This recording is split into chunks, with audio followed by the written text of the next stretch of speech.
स्वागत है। आज हम बजाज ऑटो के आम चौथी तिमाही यानी Q4 2025 के नतीजों पर बात करने वाले हैं। बाजार की नज़रें थीं इन पर, तो देखते हैं कि क्या उम्मीदें पूरी हुई या कुछ अलग देखने को मिला। मकसद सीधा है, जो ज़रूरी बातें हैं उन्हें निकालना और ये देखना कि कंपनी आम अभी कहाँ खड़ी है। और हाँ, एक बड़ी खबर तो पहले ही आ गई, 210 रुपये प्रति शेयर का डिविडेंड। ये निवेशकों के लिए काफ़ी मतलब की बात है। चलिए अब आंकड़ों में घुसते हैं ज़रा। तो सबसे पहले रेवेन्यू यानी कमाई। Q4 में कंपनी ने करीब 12,147 करोड़ कमाए।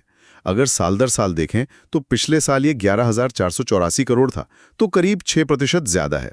लेकिन पिछली तिमाही से अगर तुलना करें, वो 12,806 करोड़ था, तो वहां से करीब 5% की गिरावट है।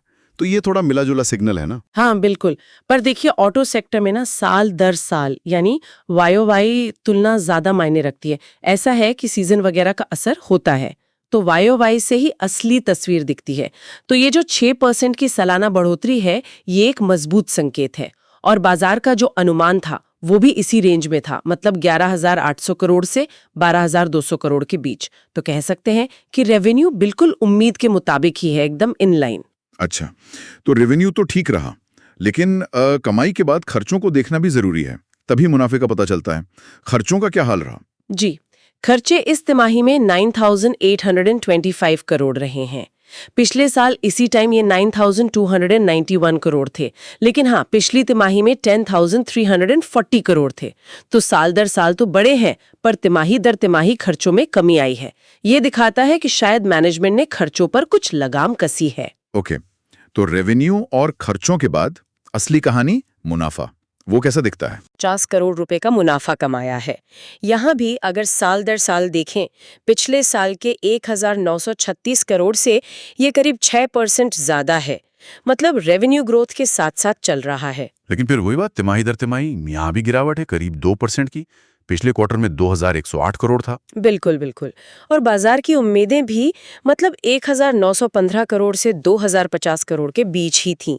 तो मुनाफा भी बिल्कुल उम्मीदों के कह सकते ऊपरी सिरे पर आया है। तो इसे भी इनलाइन ही माना जाएगा।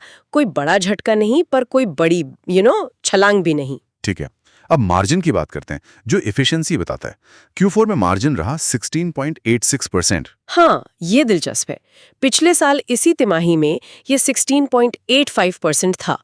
मतलब साल दर साल मार्जिन लगभग फ्लैट रहा है, बिल्कुल स्थिर।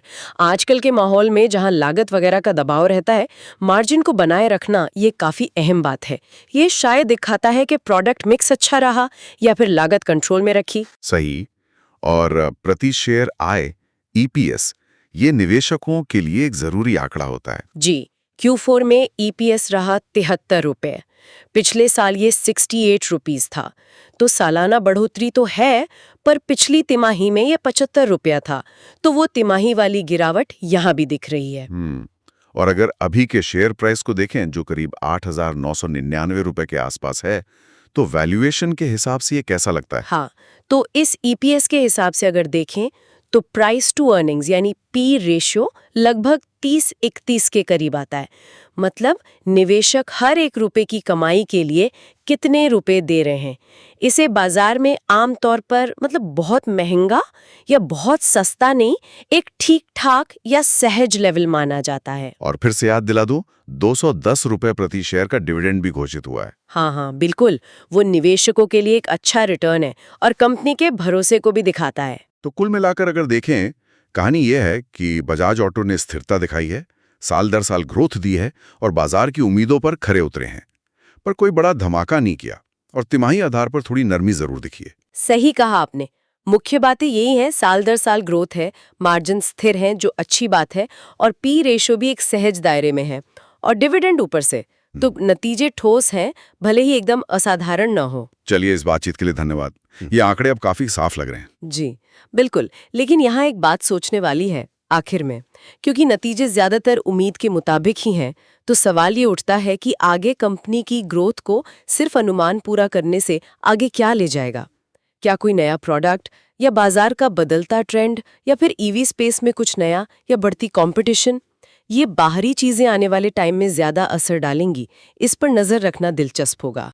Thanks Alina and Gautam for your information. अगर आपको हमारे एक्सपर्ट की एडवाइस सही लगी तो वीडियो को लाइक एंड शेयर कर दीजिए, साथ ही साथ चैनल को दोस्तों सब्सक्राइब